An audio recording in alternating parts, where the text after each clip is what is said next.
what exactly is going on here with these ladies. It's often mistaken for depression, anxiety, burnout, ADHD, or even just PMS.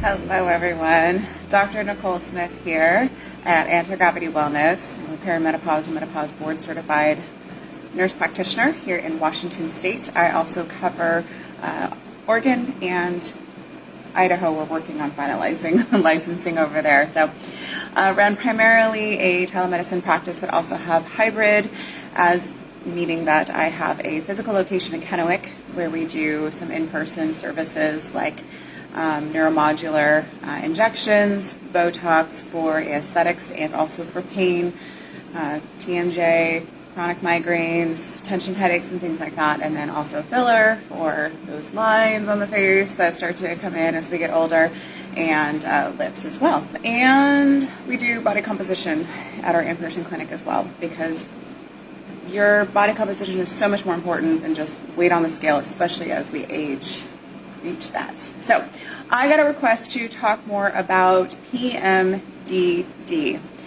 This is something that affects women that is really not very well understood. So it stands for Premenstrual Dysphoric Disorder. There's a difference between PMS and PMDD. PMS, premenstrual syndrome, has our, kind of constellation of symptoms that most of us are familiar with on varying degrees, which, by the way, just because you have cramps every month just because it's common doesn't mean it's normal. PMDD is next level though. So we're talking about a woman who is, during basically like 2 weeks or so out of the month, they are just not themselves at all. They're a completely different person and they have no control over it, and it's really frustrating, and it can get kind of scary. They can get severe depression, anxiety, even suicidal ideation can happen during this time. So what exactly is going on here with these ladies? It's often mistaken for depression, anxiety, burnout, ADHD, or even just PMS. But if you were feeling particularly run down and dysmorphic, meaning you feel really super depressed, super anxious, super irritable, and especially if it's getting worse and you're in your 30s, your 40s, this is something that needs to be addressed. You don't need to suffer in silence because it's not normal, okay? Again, it might be common, it might be your normal, but it's not actually normal. There's something going on there, and your body's trying to give you these signals. We just need to listen to that. What's super interesting about PMDD is you would think, because it comes about during that time of the cycle, it's in the luteal phase, which is the last half of the cycle, just before menstruation, and typically once menstruation starts, it's like a switch turns back on and they're back to being themselves again. Kind of wild. So you would think it because of too much or too little estrogen or progesterone or something like that, but we're not finding that's actually the case. It, we think, is more of like a brain sensitivity to normal hormonal fluctuations that most women can tolerate, but women with PMDD, for some reason, and there's some theories behind that, actually react poorly to some of the metabolites of our estrogen and progesterone, in particular allopregnenolone. Normally, allopregnenolone is a nice calming hormone. She works great, makes us feel calm and relaxed, helps with sleep. One of the reasons why I prefer to give oral progesterone, not just because it also is the one that's best studied to protect the uterus when we're giving estrogen, but also because it gets metabolized by the liver into allopregnenolone, goes into the brain, and makes you feel nice and relaxed and happy, and you sleep better. And women who are in early perimenopause, that's one of the first signs that we see that you're going through perimenopause, is your sleep gets disrupted. So that will help with that. But these women with PMDD, we think, are not having that same reaction to it. Their GABA receptors are not reacting the same way, and they've got a dysregulation situation going on there. Okay, so one of the hallmarks of this is, first of all, we got to track the symptoms. If we don't track your symptoms, we don't know when it's actually happening. So step one is tracking your symptoms. When is this happening? If it happens after ovulation and then seems to resolve right on the first day of menstruation, then it's likely that we are looking at PMDD. We also need to look at other underlying causes, of course. So it usually begins 5 to 14 days before your period, peaks a few days before bleeding, improves within a few days of menstruation, or like that first day, all of a sudden she's better, and often disappears completely during the follicular phase, which is the first part of the cycle. God, I wish it was half, right? It's only like a week of relief, and then we're back to the wee. So some common symptoms that come up in PMDD: irritability or rage, anxiety or panic, depression, feeling hopeless, mood swings, rejection sensitivity, crying spells, social withdrawal, fatigue, brain fog, food cravings, sleep disruption, breast tenderness, and bloating. It overlaps with PMS, right? So especially those last ones, food craving, sleep disruption, breast tenderness, bloating, those are pretty normal PMS symptoms that a lot of women struggle with to varying degrees. But it's coupled with all of this other stuff coming on too, that anxiety, rage, panic attacks, depression, like I said, even suicidal ideation can happen during this time. So I just feel like a completely different person. So like I said, we think it's abnormal sensitivity to progesterone metabolites. So the primary theory involves altered brain response to allopregnenolone, a metabolite of progesterone that affects the GABA receptors. And most women tolerate this normally. Women with PMDD appear to have altered GABA receptor sensitivity, altered serotonin signaling, increased stress response. It's because of all of this. And we can see that in their symptoms, right? And then there's a serotonin involvement as well. PMDD has one of the strongest serotonin links of any reproductive hormone condition. So this is why SSRIs actually work pretty rapidly in PMDD compared to like your run-of-the-mill major depression. And the interesting thing is we can use it cyclically. So we can put you on an SSRI and use that cyclically to help control those symptoms if they're really that bad. This is a holistic practice, guys. So we don't not use medicine. I will absolutely use medicine. But it's within the context, unlike the Western medicine where I was trained in. In functional medicine is within a context. We look at underlying causes. We look at your diet. We look at your exercise. We look at your stress. We look at your sleep. We look at your all of your other underlying hormones, your thyroid, your adrenal, your gut health. We look at your protein intake. I just had a conversation with a patient about her protein intake, and she's like, oh, my hair's still not growing back. I'm like, well, how much protein do you need? She's like, I don't know, probably not enough. And I was like, we need protein in order to make hair. Like, we need amino acids. If you're not eating enough protein, your hair's not going to grow back, okay? In addition to so many other things. Like, it's all a huge system, right? But when we are in a situation, like, I will use hormones, right? Because I can give you all the diet and exercise and all the things, and you should be doing those. Absolutely, that's important. It's a foundation. But on top of that foundation, sometimes we need a little more help than that. So that's where things like hormone replacement come into play.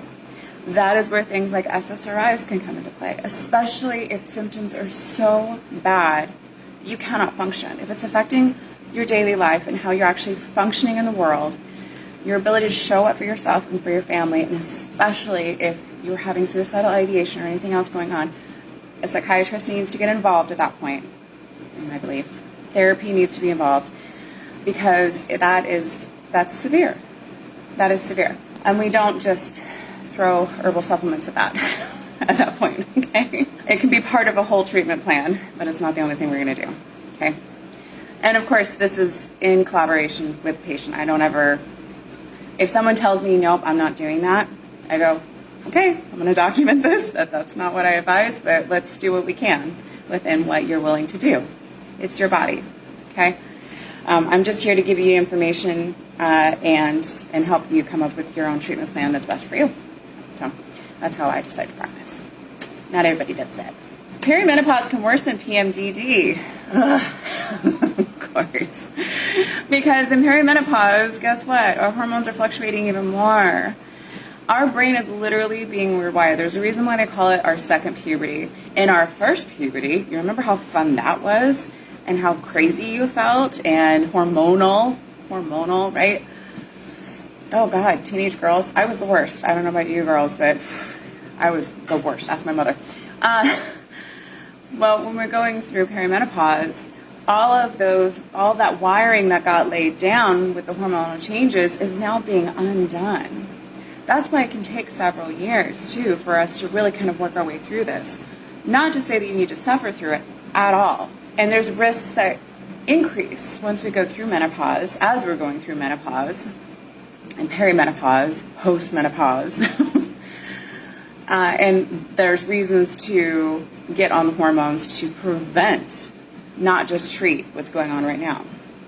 So I had that conversation with somebody, too. I'm not having hot flashes anymore. Do I need hormones? Well, what are your goals? What do you want to do? If your goals are to prevent heart disease, dementia, osteoporosis, stomach cancer even, and yes, breast cancer, then getting on hormones sooner rather than later is a good idea for most women and very safe. So perimenopause can worsen PMDD. Many women report mild PMS in their 20s, significant PMS in their 30s, and then full-blown PMDD in their 40s. Okay, so you're not making this up. You're not crazy. It is really happening to you. Your brain chemistry is changing. It's changing for all of us. For some women, it just affects them differently. Some women have hot flashes. Some women have none. Some women gain weight. Some women don't. Some women have low libido. Some women actually have high libido. And then some women have PMDD. And then some women just cruise through it like nothing happened. Again, doesn't mean that their risk factors aren't still increasing, even though they're not symptomatic. You might still have your blood sugar still going up. Your lipids are still going up. You don't feel those things though, right? So there's some possible reasons why we think this is the case. During perimenopause, you have more erratic ovulation. Usually in the first part of it, we have shortened periods, so it goes from your standard like 28-ish days down to like 26, 25. We can start to have missed periods, so that can be a thing that's going to be messing with our hormones. Greater hormonal fluctuations, shortened luteal phase, so that last part of the cycle, luteal last part, gets shorter. And then we just don't have enough time for those hormones to come up to where they should be, so we can actually have lower hormones during that time. So anything that affects the brain like that. Sleep disruption. Huge, huge, huge, huge. And one of the earliest signs of perimenopause has nothing to do, usually your periods are fine, you don't have any hot flashes, your sleep starts going to crap, you wake up in the middle of the night, you can't get back to sleep, you're more fatigued, you have brain fog. Those are the more common symptoms of early perimenopause. Pretty nondescript, right? And there could be a lot of other things underlying them. It may not be just perimenopause. It could be something else going on underneath it. Or that and perimenopause that's actually uncovering this for us. How great of her to do that. So it needs to be investigated. That's why we test, we don't guess. Okay, I don't just throw you on hormones without getting a baseline full functional labs, because there could be other underlying things that are contributing that if we don't address it, giving you hormones is not going to fix it. It's just another Band-Aid, like any other Band-Aid out there, right? And then increased life stress. During this time of life, a lot of women in their 30s and 40s, we're adults, we're doing the adulting, and it's not always fun. Remember when we used to want to be older and like have all the things and think that adults just like had it all figured out, and then you get to be an adult and you're like, oh, nobody knows what the crap they're doing. And for a lot of women too, they're on the end of the spectrum of like, we have kids that we're taking care of, they may or may not be out of the house yet, and then we also have older parents that we're starting to need to take care of as well. So they have a lot on their plate, and a lot of women are working professionals. So it's just a lot. And then again, let's throw perimenopause into the mix for funsies. But we do need to think about our differential diagnosis, meaning what else could be causing this, right? So there's mood disorders. There's major depressive disorder, generalized anxiety, bipolar disorder, cyclothymia, I'm probably saying that wrong, which is just basically a variation of bipolar disorder. Hormonal causes, perimenopause, thyroid dysfunction, hyperprolactinemia. Prolactin is a hormone that we can measure in the blood, comes from the brain, can also cause issues, can cause some PMDD. We typically can see some other symptoms with that as well, like nipple discharge when you're not breastfeeding or pregnant or anything. Nutritional deficiencies, iron deficiency, vitamin D deficiency, B12 deficiency, magnesium deficiency. It's amazing how micronutrients and vitamins can play such a huge role in brain function. Metabolic contributors, insulin resistance also goes up with perimenopause. Estrogen helps with our insulin sensitivity. As we start to fluctuate that and start to lose our estrogen, our insulin sensitivity goes down. That's why so many women, like they're fine, all of a sudden they're pre-diabetic. They're like, what the heck? I'm not doing anything different. Why am I now pre-diabetic? Same thing with like your lipids going up, your cholesterol going up. It's the estrogen.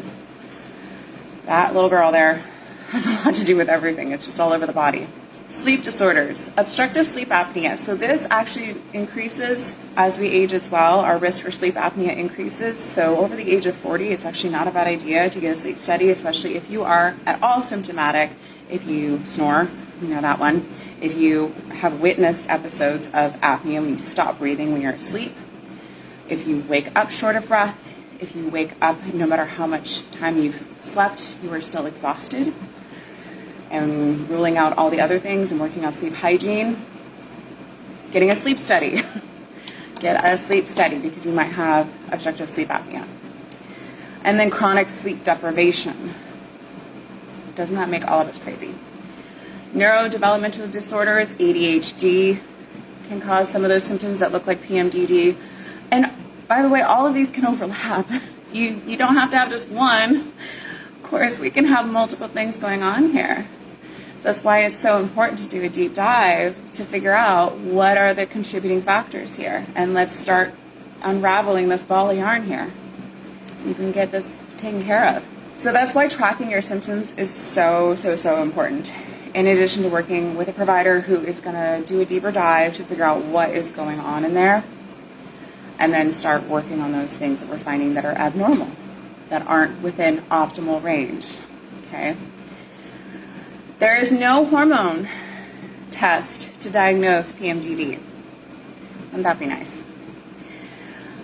So testing is primarily used to rule out other conditions that I talked about. So within our evaluation, we're gonna look at estradiol, we're gonna look at progesterone, ideally the mid-luteal range if you're still cycling, which means we're aiming for about 7 days after ovulation, roughly in a normal cycle-ish window. That's about day 18, 19, or 20, or even 21 of your cycle.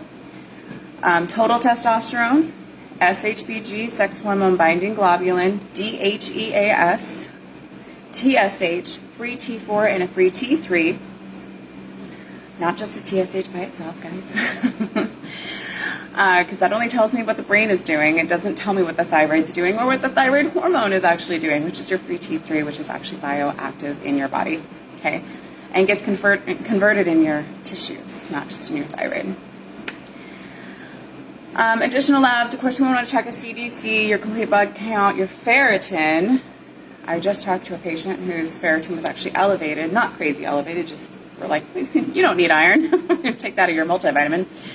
And her primary care doctor didn't even, looked at her labs, which had the ferritin on it, and it said high on it. Didn't say anything about it. And she was like, oh, well, what about this? And he goes, oh, no, your iron looks fine. And she's like, no, my ferritin. So your ferritin is very important. It's part of the iron panel. Unfortunately, we have to order it separately, though. So we have your iron panel. We have your CBC that shows us, your red blood cells and what those look like. But then ferritin is like your gas tank. So your gas tank is low, even though the rest of it looks like it's compensating. So you won't be anemic, and your iron circulating won't be low. But if your ferritin is low, you can be very symptomatic, especially women. I feel like women are more sensitive to these types of fluctuations, especially in perimenopause. So you'll be tired, your hair will be falling out, your testosterone can be low, your thyroid can be low because it needs iron in order to function properly. And then if it gets too high, we need to be mindful of that and evaluate that as well.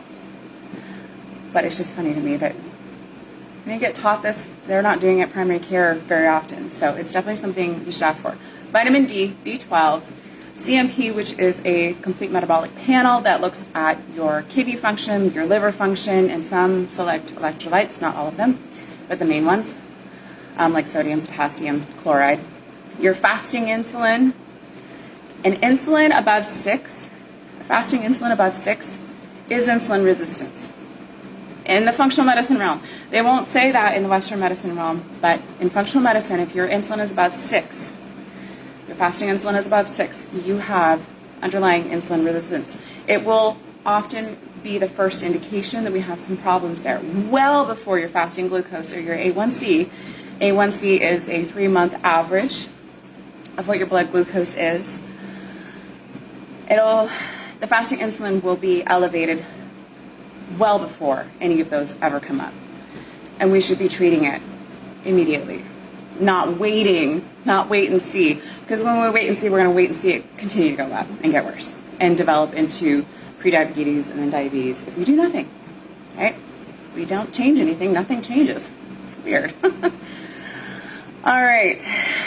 And Dutch testing, that's one of my favorites. It's not necessary for PMDD, but it can be helpful. Looks at things like progesterone metabolites, the allopregnenolone. So does she preferentially push progesterone into allo, which normally is a good thing, but for her might be a bad thing. Estrogen metabolism and then cortisol patterns, which can also help us to pinpoint underlying factors there, like chronic stress. So exercise, lifestyle, all the normal things that you would do, definitely important. Exercise is one of the strongest interventions that we have for mood disorders. Any mood disorder, any of them, exercise is the number one thing. We start with walking if you're not walking.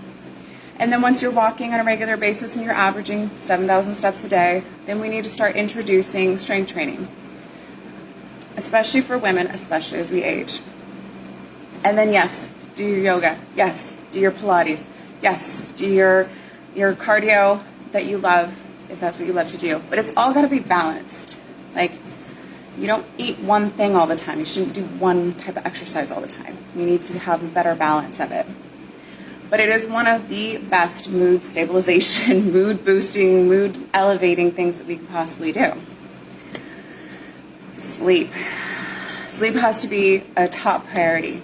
Making sure that you're getting that 7.5 to 9 hours in bed, asleep, at least that 7.5 hours or so, actually of consistent sleep. You need a consistent bedtime. You need a consistent sleep hygiene thing that you do, however you get ready for bed. Even on the weekends. So having a crazy schedule where you're getting up super early on the weekdays and then you're sleeping in several hours past that on the weekends is not good for your brain. That circadian rhythm is really, really important for mood, for brain function. So that's definitely something we need to prioritize. Blood sugar stability. That will also affect things like PMDD and your other perimenopause symptoms that come up. So what I advise all my patients, protein, fiber. We need 1 gram per pound of ideal body weight, and that's more lean mass, by the way. So if, like I just talked to a patient earlier today, 5'1", 125 pounds, her goal, especially because she's very active, is 100 grams of protein a day, minimum. I actually want her a little bit higher because she's very, very active. She's an athlete. Fiber. The American Heart Association says 30 to 35 grams per day. I know, it's really hard to get. Okay, you guys complain about fiber, or you complain about protein. I complain about getting enough fiber in. And I eat a lot of whole foods. I have a garden that I grow my food out of. It's a lot. So supplements are great, guys. Like, I have a scoop of protein powder pretty much every day. I have a protein bar to get my intake up. I use egg whites at my breakfast so I can get my 40 grams in right away. Just makes my life so much easier. I'm not chasing it the rest of the day. And then fiber supplements can really be helpful too. Reducing ultra-processed foods, because the less natural, like fiber and water, whole foods that we have in our diet, the more processed they are, the faster it gets digested, the faster it gets into your bloodstream, the faster your blood sugar spikes and then crashes. Our bodies were designed to eat whole foods. We were not designed to eat all this processed food. Hence, we have a lot of all these problems. This is our modern society, modern way of eating that's been causing these chronic diseases that we see now. Limiting your alcohol, that will mess with your sleep, it will mess with your mood, mess with your brain function, okay? So you need to be very careful, and also mess with your liver function, which you need your liver functioning in order to process that excess estrogen, which can also cause problems. All of these things. Stress management, mindfulness, breath work, cognitive behavioral therapy. There's so many women, and I totally get it. If you're really struggling with mindset and burnout and things like that, go check out Betty McLean over at Aim for Greatness Coaching. She's on all the social media channels. She's my favorite person. She's so sweet. And like, I swear, when I get around her, I'm just like, Betty, help me. She's like my safe space. But she'll teach you some breathwork stuff. And this is not anything that has to take a ton of time out of your day. And I've done work on this, and I'm not actually I'm less busy now because I've made that choice, but back when I was doing this, I wasn't any less busy. I actually got busier, but I had tools to help me cope with all of these things. So it just didn't bother me as much. Like, I would take the time to breathe. I would take that thought and go, really look at it and go, is this ultimately true? Well, what if this other better thought was true? Because thoughts are just thoughts, you know? So really looking into those things and figure out how you can deal with the world that's never going to change. It's just our reaction to it, right? That can be very difficult, especially when you're having hormonal fluctuations and you're having GABA receptor issues, but it's still worthwhile. It still helps. And any little bit of thing that can help, let's take it, right? There's some supplements that can help. Again, this is all with your provider. This is not medical advice that I'm giving. I am simply giving education. So magnesium glycinate can help. Vitamin B6 can help. Calcium, we want to have that through the diet. So before menopause, we're looking at 1,000 milligrams a day. After menopause, we need to aim for more 1,200 milligrams per day, mostly via diet. It absorbs better. There's too much calcium via supplements. We actually run the risk of developing atherosclerotic disease in our arteries because of that calcium. It's not going to go where it needs to. It gets stuck. We don't want that. Vitamin D deficiency. So we need more vitamin D. Most people, especially up here in the Pacific Northwest, pretty much everyone I test is vitamin D deficient. Omega-3 fatty acids, very important. Our diets tend to be very high in omega-6s, which are very inflammatory. We need actually more omega-3s. Again, one of those things, pretty much all of my patients, I have them on an omega-3 supplement because of this. And then there's some other ones that can help as well. As far as treatment, ovulation suppression with combined oral contraceptives, particularly Yaz. It has one of the strongest evidences for PMDD. So the goal with this one is to suppress hormonal fluctuations, stabilize estrogen, progesterone exposure, and use it as like continuous birth control, so we skip the placebo. Again, we use what we have at our disposal in order to control those symptoms when they are so disruptive to your life. If they're not that disruptive to your life and you're able to manage it and we can use all the other stuff and you don't need to go on to something else, that's okay. Or you just really don't want to, that's okay. But these are options, I just want you to know about them. Progesterone therapy, results are mixed. Remember, allopregnenolone might actually be aggravating the situation, not helping it. So giving her progesterone or putting her on like an herbal like Vitex, which helps the body to make its own progesterone, might make things worse, not better. So if she feels worse on it, we're going to stop that and take her off, okay? Estradiol replacement can stabilize fluctuations, especially during that last part of perimenopause when estrogen is just up and down. It might be the time just like, hey, we're just going to put you on an estrogen patch. It's going to stabilize your levels and keep things calmer. Progesterone then has to be given if she still has a uterus. It's not an option. Oral progesterone is best. We have the most studies to show that that actually penetrates into the uterus and provides the best protection. If we can't use oral progesterone, she doesn't tolerate it, she still has a uterus, then we have to find other methods for that, okay? Psychiatric treatments, SSRIs are considered first-line treatment, okay? Like I talked about before, there is that correlation there that is actually very strong for PMDD. Actually works better than your run-of-the-mill major depressive disorder. So we're talking about fluoxetine, sertraline, escitalopram. And these can work within days for PMDD. Super interesting. So again, we can use them cyclically. We can use it during the luteal phase as symptom onset and then stop them once we get to that normal point when she would normally feel back to herself again. Response rates are often 60 to 80%. That is significant. That is symptom relief right there. And then for severe refractory cases, we're looking at psychiatric consultation, GnRH agonist therapy, which we won't talk about here. Rarely surgical menopause, where we just stop the ovaries because they're just freaking out on us and we just need to calm everything down. Let's not get to that point, shall we? So the prognosis is generally very good when it's correctly identified. This is part of the problem, though. It can take a long time to get a proper diagnosis, right? So your role as a patient is to, again, track your symptoms.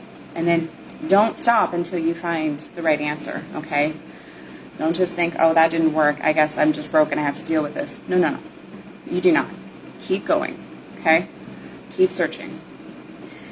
So again, SSRIs, 60 to 80% response rate. Combined hormonal contraceptives, 40 to 70% response rate. Lifestyle interventions alone, variable, but often 20 to 40% symptom reduction, which might be enough for somebody if it's mild to moderate. And then multimodal treatment, which means we combine. Many women experience substantial improvement. So we always want to start with the basis of lifestyle interventions every single time. It's foundation, okay? So track your symptoms. Identify the symptom window. Address sleep and metabolic health, like your insulin, things like that, your diet. Treat underlying deficiencies, if you're vitamin D deficient, if you're iron deficient, any of those things. And then we use targeted medication or hormonal therapy when needed. That concludes my talk on PMDD. I hope that was helpful for you guys. I know not everyone suffers from that, but if you know someone who suffers from that or some of those symptoms, you're like, ooh, I recognize that. That's something to, again, like track your symptoms, talk to your doctor. You can come see me if you live in Washington, Oregon, or Idaho, and you want a hormonal specialist to take a closer look at things. I take a functional medicine approach, so it's not just hormones. We are looking at all of these things. We're looking at nutrient deficiencies, thyroid, adrenals, gut health, brain health, bone health, heart health, all of the health, because it is a whole body system. It affects you everywhere. So, all right, guys, we have a great rest of your day. I'm going to get going through the rest of mine. Let me know if there's anything else you want me to do a deep dive and talk about. Any questions you have, I'm here for you to help you get educated about these things so you can make better decisions for your health. All right, talk to you guys later. Bye.